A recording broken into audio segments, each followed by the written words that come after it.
Hey, you are listening to What the Sigma with Chad Stacks. Today on the show, Nvidia drops a jaw-dropping $20 billion on a deal with the enigmatic AI chip startup Groq, and we're breaking down what this blockbuster acquisition could mean for the future of artificial intelligence.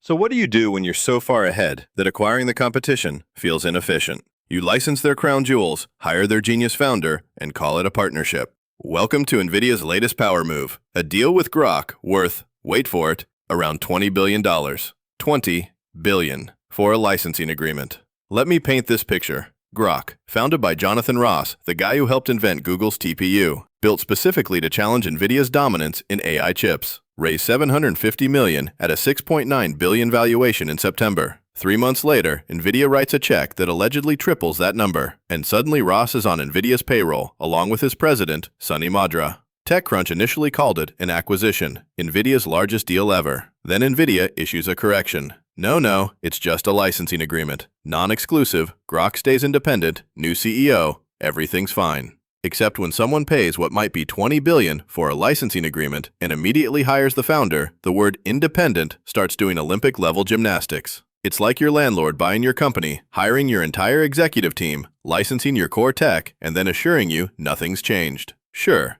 Independent. And here's the tell. Nvidia won't comment on the deal's scope, which is fascinating because usually when you're not spending $20 billion, you're pretty quick to clarify that. Hey, you got the number wrong. Let us set the record straight. Silence. Which means either the number's close enough to be uncomfortable or the structure's so complex that explaining it would create more questions than answers.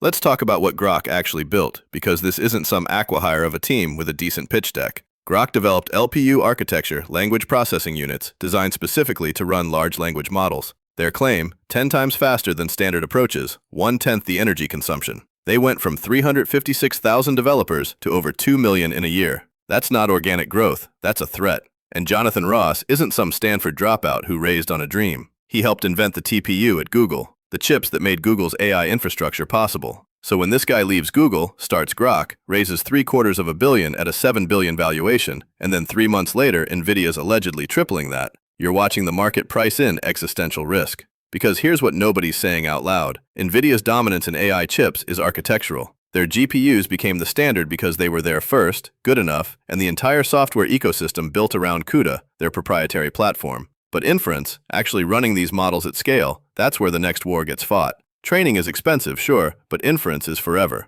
Every ChatGPT query, every AI-generated image, every voice assistant interaction, that's inference. And if someone figures out how to do inference 10 times faster at 1/10 the cost, and it's not your architecture, you have a problem. My name is Tom Sachs. I'm an artist in New York City. For nearly 2 decades, I have been collaborating with Nike. Nike running is for runners, Nike basketball is for basketball. Nike craft is for everyone else. So Nvidia does what any rational monopolist does. They acquire the technology, hire the brain trust, neutralize the competitive threat, and call it a partnership. It's elegant, it's ruthless, and it's probably smart. But let's zoom out, because the Groq deal isn't happening in isolation. It's happening in the middle of what might be the most aggressive corporate expansion in tech history, or the most elaborate house of cards since the telecom bubble. Depends who you ask. Nvidia's now worth over $4 trillion. They've struck at least $125 billion in deals this year. They put $100 billion into OpenAI, $10 billion a year for 10 years, most of which flows right back to Nvidia and chip purchases. They committed $22 billion to buy data center capacity from CoreWeave, then gave OpenAI $350 million in CoreWeave stock. They just formalized a $5 billion stake in Intel, $2 billion into Elon's xAI through a special purpose vehicle. Oracle spending $300 billion on data centers for OpenAI, 260,000 Blackwell chips to South Korea, up to 600,000 chips to Saudi Arabia's Humane startup. You see the pattern? Money goes out, money comes back. Nvidia finances the customers who buy Nvidia chips to build the infrastructure that runs Nvidia-powered AI. It's a closed loop, a beautiful, terrifying closed loop. And here's where it gets uncomfortable. James Anderson, renowned tech investor, huge Nvidia admirer, even he's saying, I have to say the words vendor financing do not carry nice reflections to somebody of my age. He's talking about the late 90s, telecom suppliers lending money to telecom companies to buy their equipment. It worked great until it didn't, until everyone realized the revenue was just debt in disguise. Nvidia leaked an internal memo saying they do not rely on vendor financing arrangements to grow revenue. And they're not hiding debt like Enron with special purpose entities. Which, when you're explicitly saying you're not Enron, that's usually not a sign everything's going great. That's like your spouse saying, "I'm not cheating on you," before you've even asked. Cool. Why are we talking about this?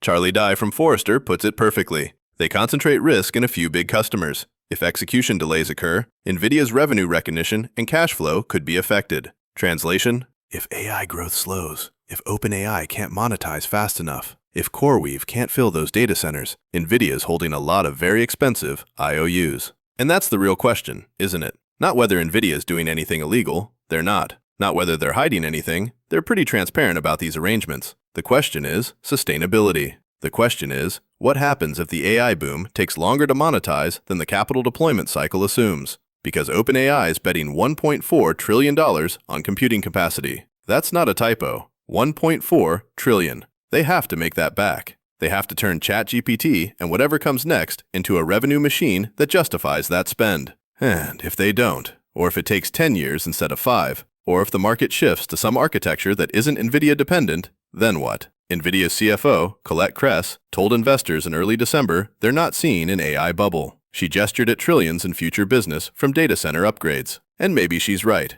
Maybe we're in the early innings of a transformation that makes the internet look quaint. Maybe every data center on Earth needs to be rebuilt with AI-first architecture, and Nvidia's positioned to capture most of that value.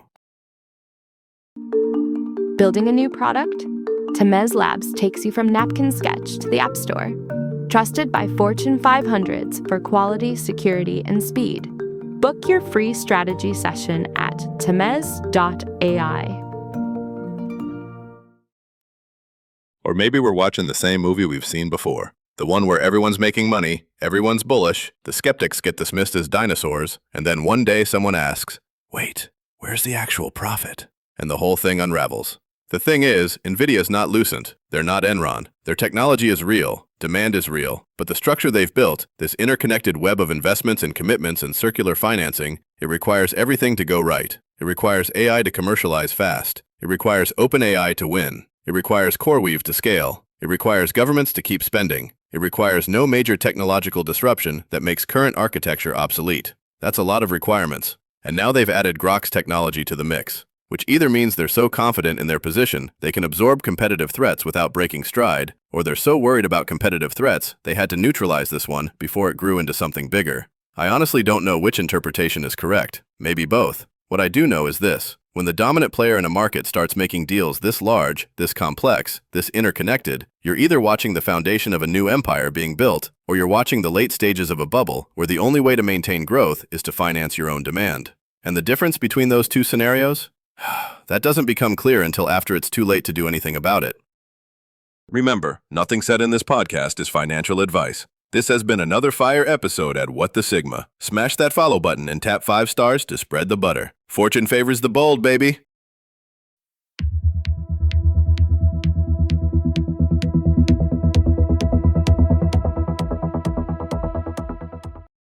Grab news. Tamez.